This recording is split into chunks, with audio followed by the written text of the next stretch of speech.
On the program right now. He went to college at Mississippi State, but right now he's one of the best players in the entire NFL. He's been a Pro Bowler. He's been an All-Pro. He's 94 rated right now on John Madden and balling for the undefeated Philadelphia Eagles. It's my guy, Darius Big Play Slay, joining Jalen and Jacoby. What up, though, family? Well, what's good, my guy? How you been? Thank you so much for joining us. Appreciate you taking the time. You had to leave the game against the Jaguars early, little forearm problem. Do we expect to see you on the field against the Cardinals? We want to see you play, Slay. Oh, man, ain't too many games I'm missing, but I for sure be all right. And you don't just play the receiver in front of you, you also play the quarterback. What is your approach about how you're going to face the dynamic quarterback of Kyler Murray? He's a great guy, man. Great player, man. Make explosive plays down the field. Really good at extending plays. So, our rush got to get there. Got to confuse him, because he's a talented guy. So, we're going to take the whole team and the team effort to beat this team. One of my favorite memories in the history of the Eagles franchise is the locker room after the Super Bowl playing Meek Mill's Dreams and Nightmares and singing along to it. And I was looking at my timeline, and I saw this Eagles team after beating the Jaguars in the locker room playing Dreams and Nightmares once again. Can you tell us about the association between the Eagles and that track in the city of Philadelphia? I think it really was a big thing for, a Doug moment, too, as well, because he was here with the team. So it just brought back memories, because Doug's a very special person to this city, man, bringing them their first championship. And I think that's only right for them to play that song after beating Doug, and going 4-0. Because they was a great team, one of the best offense we played so far. And to come in there and get the win in that kind of condition, it's a special moment for these guys. A lot of guys being here with the championship. So, Kelsey, Lane, them guys so it brought back a little good memory lane for the boys. I know that corners are always competitive with receivers, but I also believe that corners are also competitive with other corners. And you're in that conversation with the Ramseys and Surtans. Do you believe that you are the best corner in the league right now? I don't never complain about me being the best corner, man. I just want to be the best player for my team because that's what it's all about in the day. Everybody got their style of who they like the most. Somebody might like cover two corners. Somebody like man corner. Somebody might like this type of corner. But, I just say out of 5 corners in this league, it's not 5 people that's better than me. And, so I've been doing this at a high level for a long time. And I'm not really worried about am I the best. I just go out there and try to be the best on Sunday. Speaking of ball, and I got to ask you, I saw the legend, the OG Michael Irvin yesterday, and he kind of dismissed when the Eagles were brought up, acknowledging that it's been a long-time rivalry. Now that you play for the Eagles, how does that Cowboy rivalry impact your locker room? Man, it's crazy. When the first time I got here, I didn't know how serious it was, but it's very, very serious. I think it's like real beef.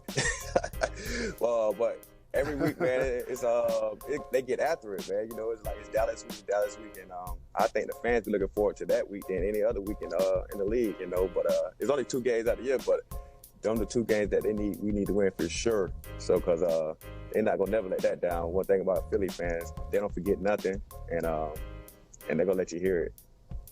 I'm glad you brought up Philly fans because I had the honor of going to a Monday Night Football game in Philly, and the crowd brings a sort of unique energy. And you've played in pretty much every stadium in the league at this point in your veteran career. What is unique about the environment that the Philly fans bring to the game? Man, it's a lot. I'm talking about every play made, they go celebrate, but every play you don't do well, they go boo you. So.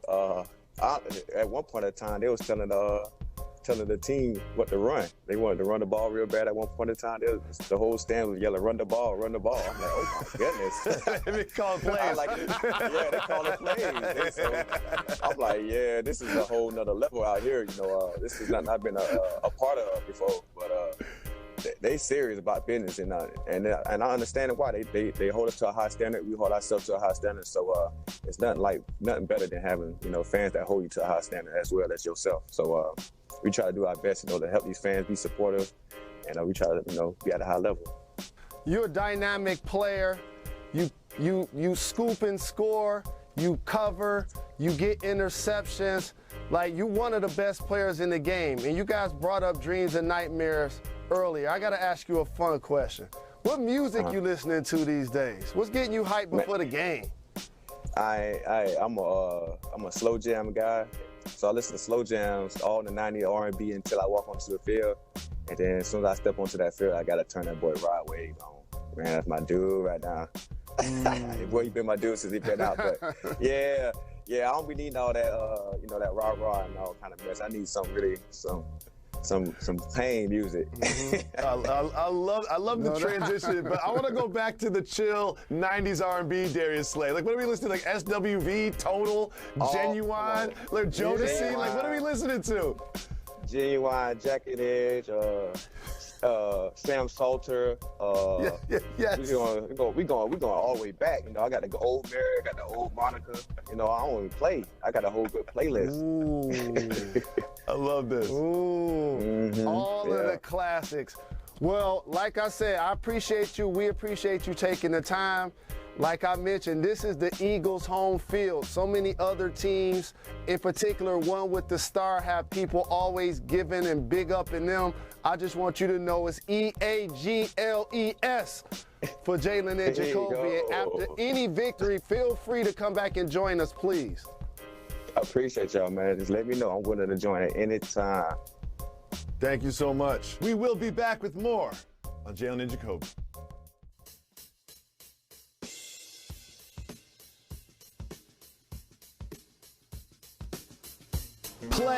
Slay of the undefeated Eagles joins us in just minutes. But Jalen Rose, we have to start the show with Victor Wembanyama. Last night, he and his team faced off against the G League Ignite team featuring Scoot Henderson. And watching this man play basketball for a full basketball game on ESPN2 was like nothing I've ever seen before. Look at this 7'3" or 4" man take threes off a curl, and then on transition threes, blocking shots, mid-range, post-ups.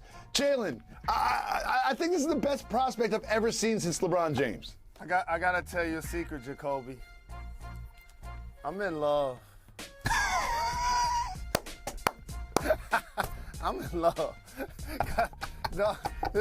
So let me get this right. You're gonna be 7'4" and score 37. But usually that guy isn't making 7 threes. 7 for 11. 7 for 11. And if he is gonna make 7 threes, he isn't gonna have 5 blocks. And it ain't gonna be step back threes, off the dribble, off the curl threes, transition threes. These are not just catch and through, shoot, I'm wide open, kick out threes. It's crazy. And also, Jacoby, I'm so in love because like this game means so much to me, has done so much for my life, and it's taken me places I never would have gone, exposed me to people that I never would have been exposed to. In so many different stages of my life, I saw what was something I'd never seen before. So Magic Johnson as a 6'9" point guard, I was like, oh my God, I'd never seen that before. It's incredible. And we saw clearly what my childhood idol went on to accomplish. And then you have a prospect like a Michael Jordan, who's playing basketball with his tongue out, making big-time plays at Carolina, winning a championship, and then coming into the league, being a game-changing player. And then the sheer force of somebody like a Shaquille O'Neal, right? And playing against him and the brute strength and power that he has was like a modern-day Wilt, because I didn't get a chance to physically see Wilt. And you mentioned LeBron, and we could go on and on.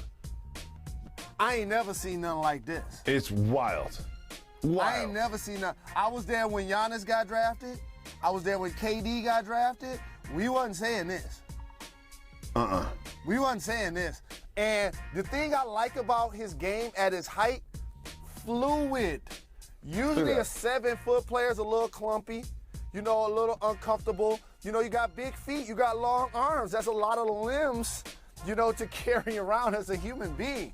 But for him to be as agile, great footwork, ball handling, catch and shoot, pick and roll, pick and flare.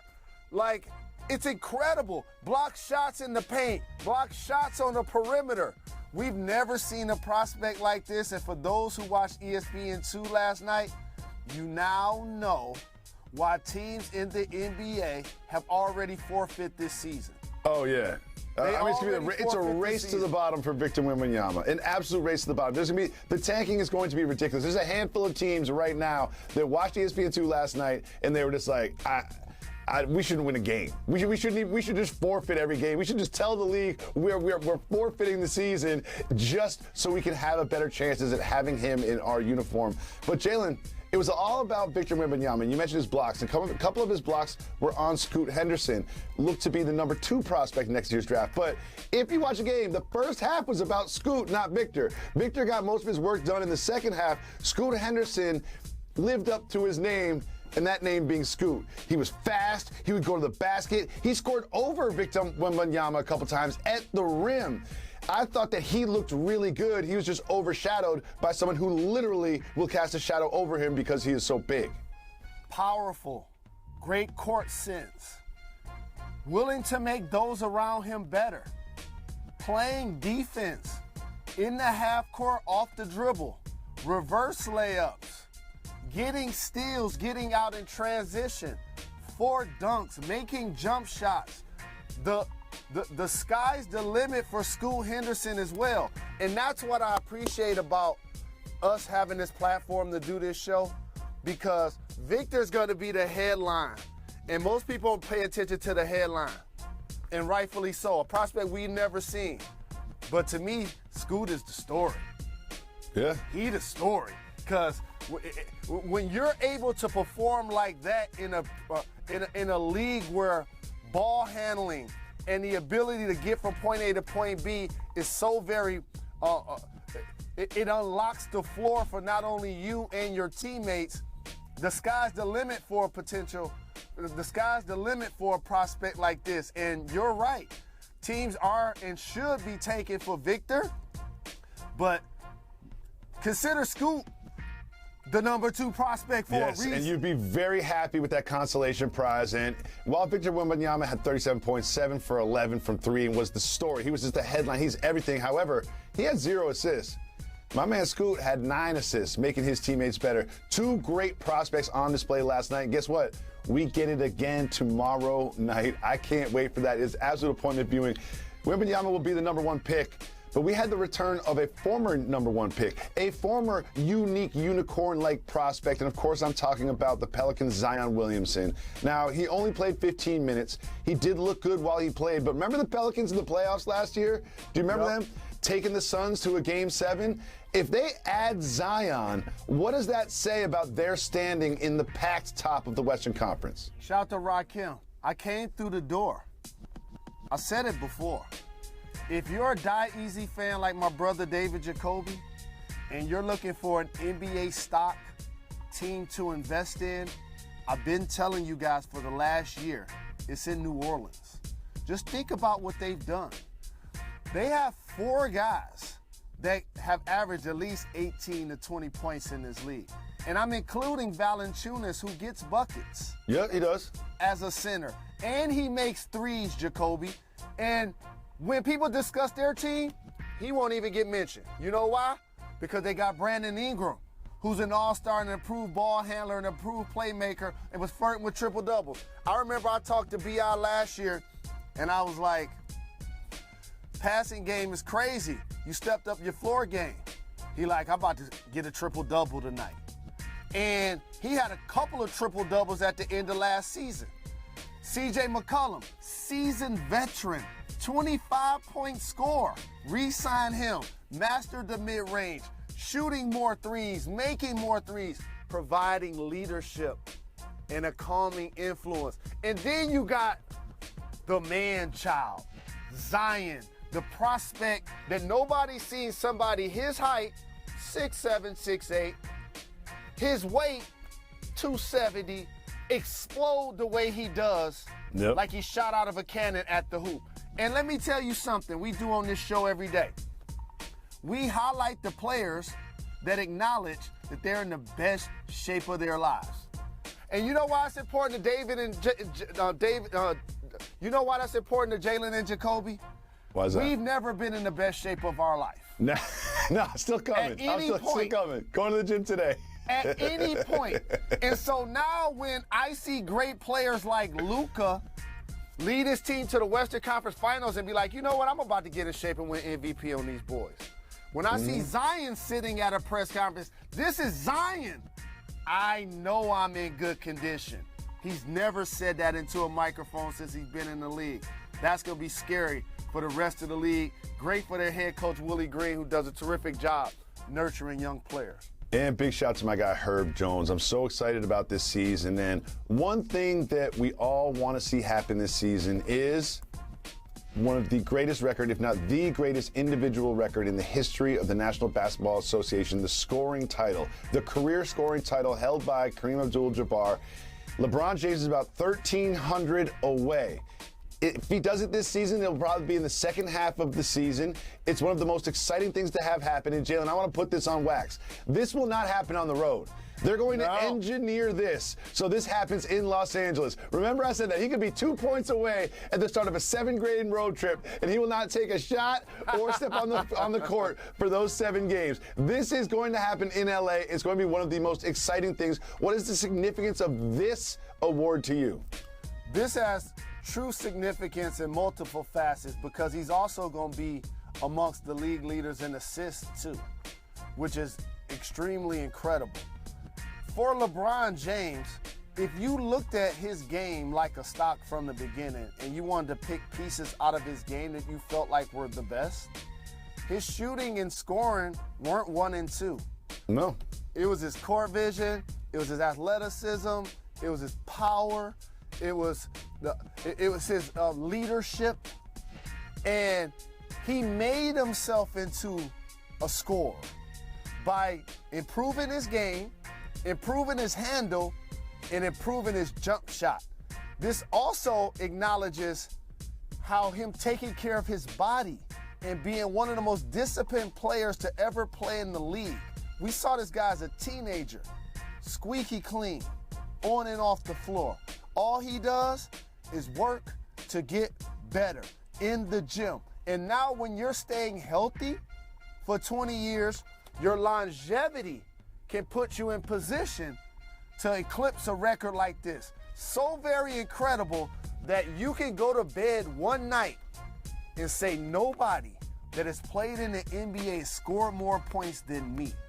That is such an incredible accomplishment. We can talk about average and we can talk about greatest, but this is about his longevity, his durability, and his iconic status. This is going to be great for the league. So I love this moment. I can't wait for it to happen. I'm sure Kareem is going to be there, but LeBron was asked about his relationship with Kareem, and just watch this exchange. LeBron, with you having a chance to get the all-time scoring record this year, do you have any thoughts on Kareem, and also if you have a relationship with him? No thoughts and no relationship. No thoughts and no relationship. It's important to the audience know that Kareem Abdul-Jabbar was critical of LeBron James, some of his tweets and messages since the COVID epidemic. Jalen, what do you think of this? This hurts my feelings. And I definitely respect LeBron's honesty. I just don't appreciate him feeding into negativity as someone that's so very successful and accomplished so much. And it doesn't mean don't have feelings. It means that there's a saying, you get more bees with honey than vinegar. And Kareem Abdul-Jabbar is an iconic figure, and you probably disagree about some of the things he said about you, and he did apologize. And I just said yesterday I didn't like what the OG, triple OG Kareem said about Kyrie. But in turn, there's also something I know called respecting your elders. And a lot of times the most honest people in the room are the kids and the elderly. And he's gonna see life through a different lens. You know why? Because he's lived it a lot longer than us. And I'm literally looking at my phone trying to figure the people I can text in my small, influential way to see if we can mend this, because this is not good for the game. It's not good for the culture. And it definitely won't be good the night he passes Kareem, when Kareem is designed to pass the torch. And they're both Laker players. That's just not a good look for the youth, for the fans, for the game. And I hope that they can mend and see eye to eye as we go.